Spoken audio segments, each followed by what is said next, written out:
제가 오면서 이런 생각을 해봤어요.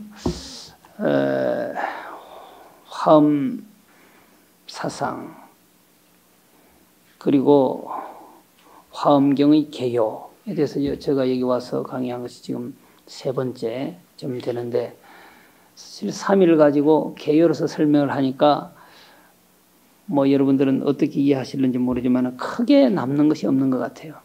그래서 이번에는 화엄경의 지와 행 중에서 한 부분이라고 할 수 있는 행, 지행합일이 비로자나라 그랬거든요. 지와 행이 하나가 돼야 부처님이단 말이에요. 그 중에서도 행에 해당되는 경전이 하나 있어요. 그게 부사의 해탈 경계 보현 행원품입니다. 그래서 이 행원품을 중심으로 해서 강의를 해드릴까 하고 왔어요.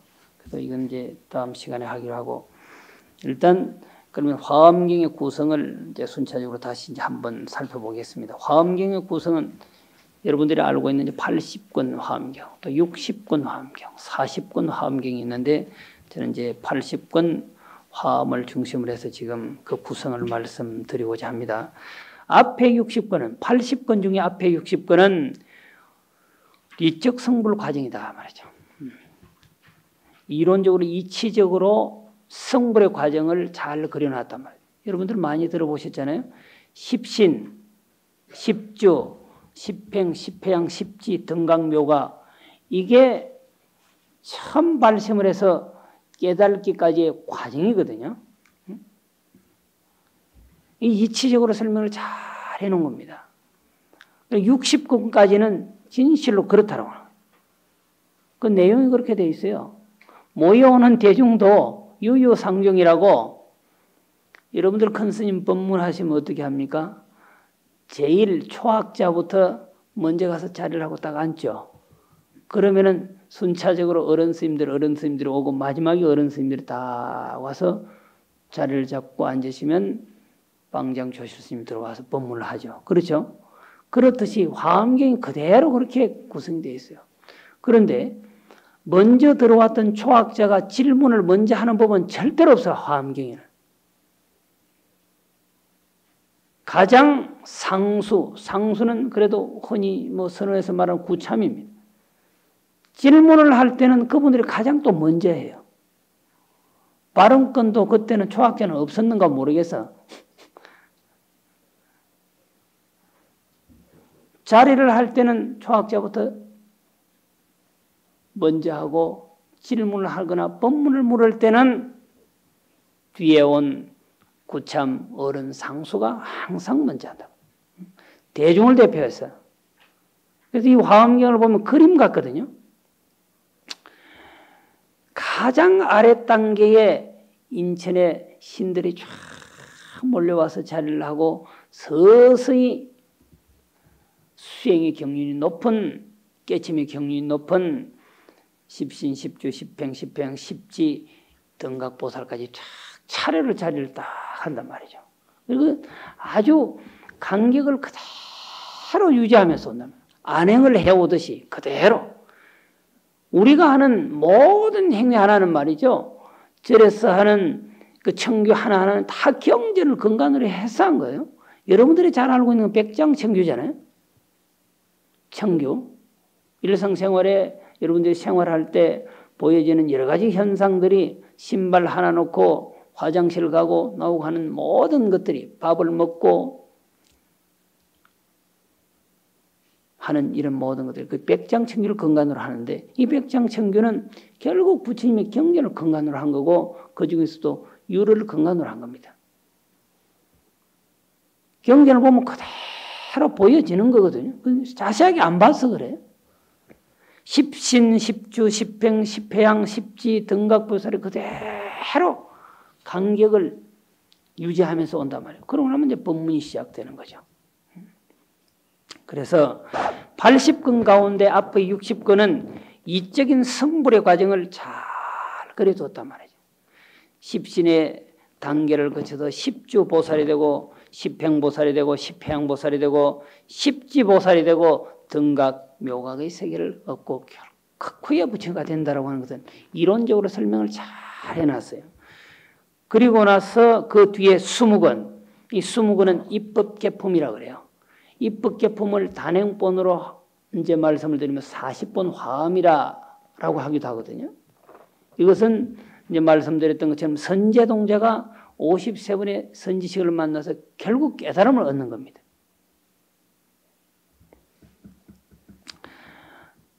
흔히 여러분들이 이제 많이 들었던 선제의 구법행각, 그것이 입법개품, 소위 80권 가운데 뒤에 있는 20권인데, 발심은 한 번 하면 끝나는 것이 아니라 경전을 보면은 그런 것이 구체적이다라고 하는 거예요. 여러분들은 발심,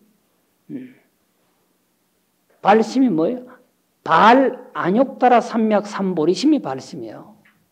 안욕다라가 뭐예요? 최고가는 깨달음, 최고가는 깨달음의 마음, 최고가는 깨달음을 얻고자 하는 그 마음을 일으킨 게 그게 발심이에요. 그게 초발심이란 말이에요. 초발심.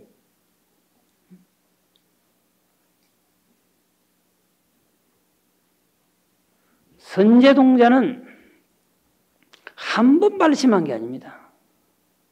여러분들이 화두를 들고 깨쳐서 생사해탈하겠다라고 하는 작정하에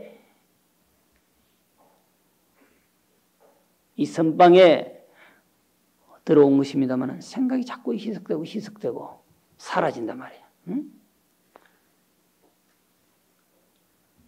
선제동자는 무려 51번을 발심을 합니다.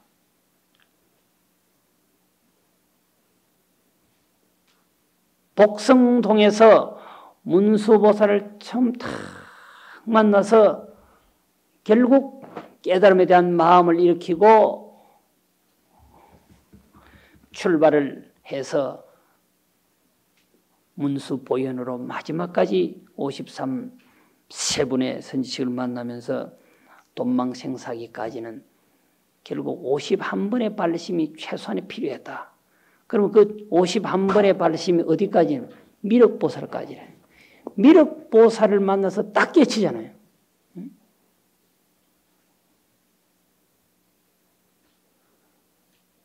우리 절집에는 입으로서 말을 하는 게 있고, 입으로서 말을 하는 게 있고, 또 몸으로서 말을 하는 게 있어요.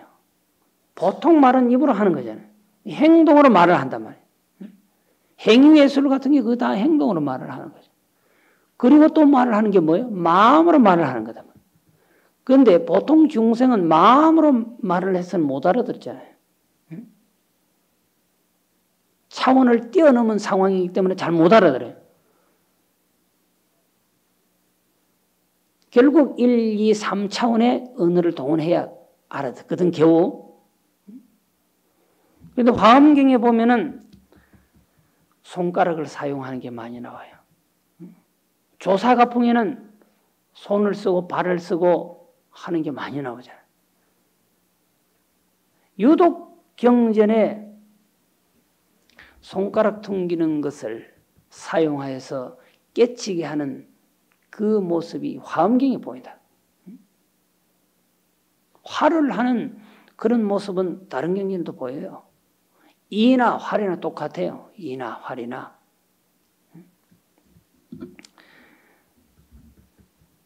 여기서 51번, 2번, 3번은 화엄경에서 어떻게 보면은 손가락을 사용한 세 코스야.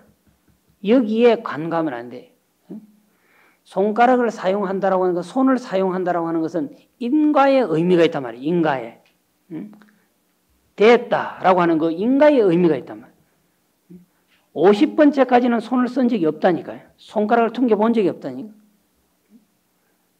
한 선지식을 만나면은 여러분들 그 교과 교재에 있습니다만은 한 선지식을 만나서 법문을 딱 하나 들어요. 그 선지식이 알고 있는 주특기 하나밖에 없어. 주특기 하나만 배우고 오는 거예요. 여러분들이 이제 식당 갈 일이 없지만 만행을 하다가 혹시라도 식당 가면 무슨 뭐 다른 거 먹는데 가겠습니까? 고깃집, 횟집은 절대로 가면 안 되는 것이고 그 일반 식당에 두부찌개나 보리밥집이나 국수집 가야 되는데 일반 식당에 음식을 하는 곳에 가서 다양한 메뉴가 있는 곳에 가서 먹으면 그 다 100에 100번 실패라. 사람이 다 잘할 수 없거든. 하도 안 오니까 그렇게 메뉴판을 많이 붙여놓으면 여러 사람이 오겠지 하는 그 추상력이라 하나만 가지고 승부를 건다는 생각을 해야 되는 거예요. 여러분들이 화두 하나만 가지고 승부를 걸듯이 좀 해보다 안 되면 강원 간다. 그 생각해서도 안 되고 좀 안 되면 내가 기도 한번 해본다. 또 동대 간다. 중앙성가대학 간다. 이런 생각 절대 하면 안 돼. 이제 여기에 생을 묻어야 돼. 그와 마찬가지로 만행을 하다가 식당에 들어가도 메뉴판이 다양한 곳에 가면 절대 안 돼요. 응? 딱 하나 잘한다라고 하는데 그곳에 가야 되는 거야. 여기에 선제동자가 구법 행각을 펼칠 때 그 선지식들은 물론 다른 걸 모르겠어요. 다 알아요.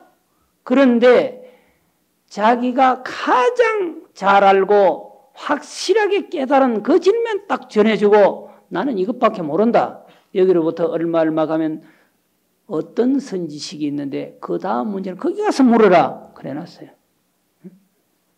그러면 그걸로 끝내고 나 요 정도 됐으니까 됐구나 하고 알았다라고 취급하고 더 이상 그분을 찾아가서 법문을 듣고 깨달아야 되겠다라고 하는 그런 마음이 없으면 끝나는 거예요. 그런 마음을 다시 일으키는 게 발심이라니까요.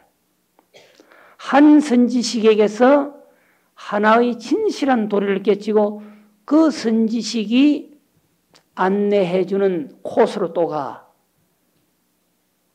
가라고 했는데 갈 마음이 없으면 결국 발심이 없어져 버린 거란 말이죠. 발안욕따라 삼맥삼보리심이 없어져 버린 거란 말이죠. 그러니까 51분 소위 미륵 보살에게까지 51번의 선지식을 만나면서 51가지의 법문을 들었다라고 하는 얘기입니다. 그리고는 거기서 흔히 말하는 깨달음을 얻게 되는 거죠. 미륵보살에게서. 미륵보살을 떡 찾아가니까 뭐가 있느냐? 대장음장로가 계세요. 아주 멋지게 꾸며진 인터컨티넨탈보다도 더 나은 말이죠. 롯데 호텔보다 더 좋은 말이죠. 이런 거 엄청나게 장엄된 궁전이 있는데 거기를 들어가려고 하니까 들어갈 수가 없어요. 근데 미륵보살이 딱 열어주는데 키를 사용하듯이 요새는 보타문 누르면 착 열리잖아요. 모든 게 오토매틱이라 그런 식이라 손가락으로 해서 탁 튕겼는데 그 장엄장로가 딱 열리는 겁니다. 그럼 그 안이 어떻게 장엄이 되어 있느냐? 완전히 부처의 세계로 장엄이 되어 있는 거죠. 외형적으로 보면 화려하게 그지 없어요. 남방에 한번 이제 유행할 일이 있으면 보시면은 남방의 사원 형태가 어떻게 되어 있느냐? 우리나라 교회당 같이 되어 있어요. 교회는 십자가를 높이 들어 올려서 만 사람이 보게 하려고 자기들 강당은 전부 다 서레트 집이 80%죠. 그렇죠? 서레트 지붕이에요. 벽돌을 사가지고. 근데 그 십자가 매는 곳은 화려하게 그냥 쬐빗하게 그걸 불교에서는 당기라 그러잖아. 깃대처럼 쫙 올려가지고 만 사람이 보게 해놨다만. 그럼 남방불교 사원을 가면 다 그렇게 돼 있어요.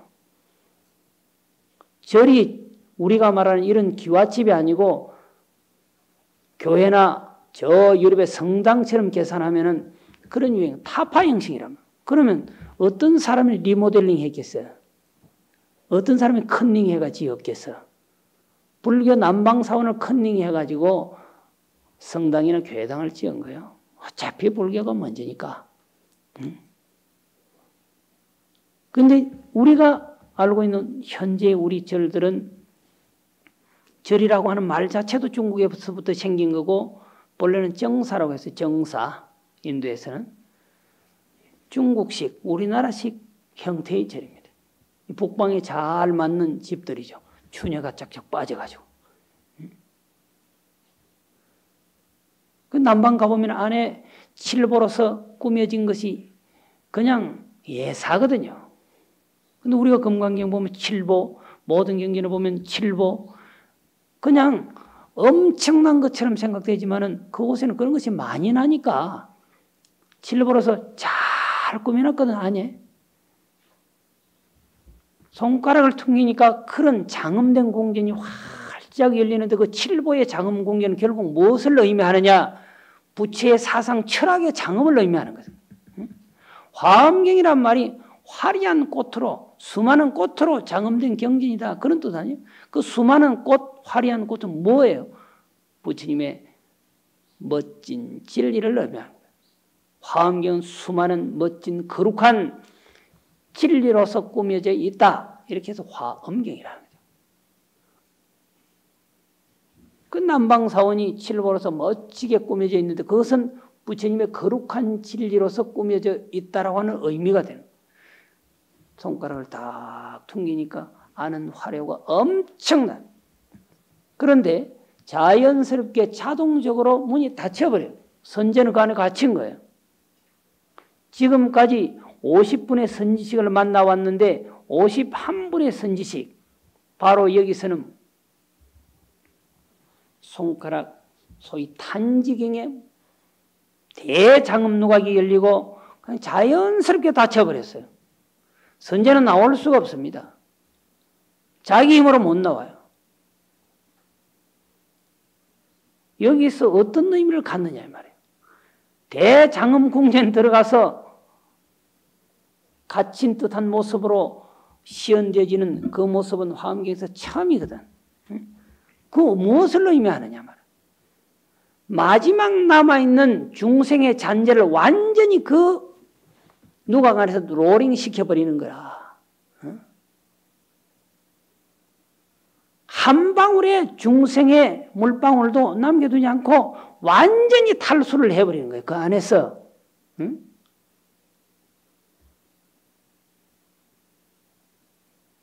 유식의 사상에서 바라보면은 세중지세를 거기서 끊어버리는 거란 말이죠. 세중지 세 번뇌를 끊어야 세 번뇌, 세 가운데 추가 있고 세 가운데 세가 있어요. 보통은 추번뇌, 세번뇌거든요. 거친 번뇌, 외형적인 번뇌, 괴로움, 이거는 끊기 쉬워요. 안 보면 끊어집니다. 시간이 흐르면. 그렇죠? 잊을 수 없었던, 같았던 그런 여러 가지 정도 시간이 흐르면서 보지 않으면 끊어지는 거예요. 그 추번뇌라. 현실적으로 해결이 된단 말이죠. 그런데 세 번뇌는 해결이 안 돼. 이 세 번뇌가 뭐예요? 마음에서 일어나는 번뇌란 말이죠. 이건 죽어도 해결이 되는 게 아니야, 이거는. 육체적으로 일어나는 이 거친 번뇌는 죽으면 해결돼요. 이별할 거 이별하고 돈도 필요 없어지고 명예도 필요 없어지고 무상한 것이 그냥 다 그 권원이기 때문에 다 없어진단 말이에요. 그런데 세 번뇌, 마음에서 일어나는 이 번뇌 뭉치는 죽어도 그게 따라가는 거야.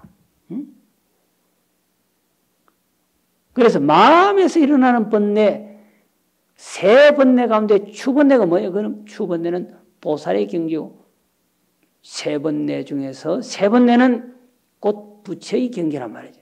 거기서 미륵의 장엄장누각에서 완전히 중생의 번뇌의 물방울을 짜버리는 겁니다. 집어넣어가지고. 못 나와. 그 안에서 더 이상 못 나와. 완전히 로링을 시키는 거예요. 나중에 문을 열어주는 것도 미륵보살이 탁 탄지 한 번에 문이 착 열려서 나오는데 이제 달라져 버려요. 흔히 말하는 미륵의 일탄지경의 돈망생사하고 오적무상고리라. 미륵의 손가락 한 번 튕김에 생사를 찰나간에 잊어버리고 말이야. 나고 죽음의 윤회의 사슬을 그 순간 끊어버리고 오직 무상보리라 더 이상 없는 깨달음을 성취하게 되었다. 그러면 여기서 깨달음을 성취했다라고 하는 것은 화엄경에서는 깨달음을 어떻게 표현했느냐? 일체지제예요. 화엄경에서 깨달음이라고 하는 것은 결국 일체지지입니다. 왜 지를 두 번 썼느냐? 지중지지라 그래요. 지중지지라. 그냥 지혜가 아니고 지혜 가운데 지혜라는 거죠. 제가 이걸 이제 설명할 때는 항상 이런 표현을 씁니다. 양파, 우리가 양파를 먹지 않는데 양파 비유를 해서 좀 죄송스럽습니다만은 양파면 다 양파지만은 양파는 여러 수십 껍질로 이렇게 다 돼가지고 핵심이 있어요. 그렇잖아요. 그럼 이것도 양파고 이것도 양파고 세 번째 껍질도 양파라. 그런데 벗겨서 들어가면 더 오묘한 맛이 있고 핵심을 만날 수 있잖아요. 그게 양파의 핵심이 지중지시라니까요. 우리가 사면보살도 깨친 성자랍니다. 그래서 사면보살이라죠. 십신, 십주, 십행, 십회양이 있는데 십신 빼고 십주보살, 십행보살, 십회양보살, 이걸 사면보살이란 보살이란 말이에요. 중생보다는 나은 세계를 깨쳤기 때문에 보살이란 말이에요. 그래서 보살을 각유정이라 깨달은 중생이란 말이에요. 또 깨달을 중생이라, 왜? 앞으로 부처의 경지가 있기 때문에 두 가지로 해석하는 거예요. 보살을 보면은 밑으로는 중생이 있고 위로는 부처가 있단 말이에요. 부처가. 그러니까 이걸 이제 해석할 때 각 유정이라 그랬죠. 유정은 중생이란 말이죠. 깨달으신 중생이라고 표현했을 때는 중생보다는 깨쳤다는 거예요. 깨달을 중생이라고 표현한 것은 앞으로 부처가 되어야 될 과제가 남았기 때문에 각 유정, 깨달을 유정이라고 그렇게 표현하는 거예요. 그런데 사면보살도 보살이라는 거예요. 그럼 십지보살도 지장보살, 관음보살, 문수보현 이런 분들이 경지로서 표현하면은 보살인데 보살이야. 그러면 보살은 유정의 의미를 갖고 있단 말이에요. 왜? 완전히 중생의 껍질을 탈각하지 못해서 부처의 단계가 남아있기 때문에.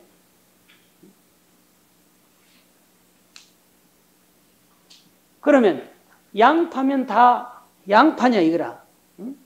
이런 외곽적인 양파의 껍질은 중생이나 보살의 경지라면 핵심은 곧 여기서 말하는 지중지시라는 거죠. 양파의 핵심, 이게 깨침으로 봐서는 지중지지 부처님이 가질 수 있는 일체 모든 지혜 가운데 최고의 지혜라고 보는 거예요. 그러면 이것이 뭐냐 이 말이에요. 여기서 일체 지혜는 자리 이탈을 겸하는 것이 아니라 우선 자리란 말이에요. 그 미륵보살에게서 완전히 중생의 번뇌의 물줄기를 차단해버리고 완전히 한 방울도 남기지 않는, 중생의 번뇌의 물방울로 한 방울도 남기지 않고 완전히 탈수해버리는 상태는 자리의 세계가 형성이 됐다, 이런 의미죠. 그 뒤에 문수 보현을 만났는데 왜 보현이 뒤에 나오냐 말이에요. 여기서는 이 자리의 세계를 이타로 횡한, 그러면 자리 이타가 갖추어지면서 바로 부처가 된다라고 하는 의미로 표현을 하는 거거든요. 조금 쉬었다가 하겠습니다.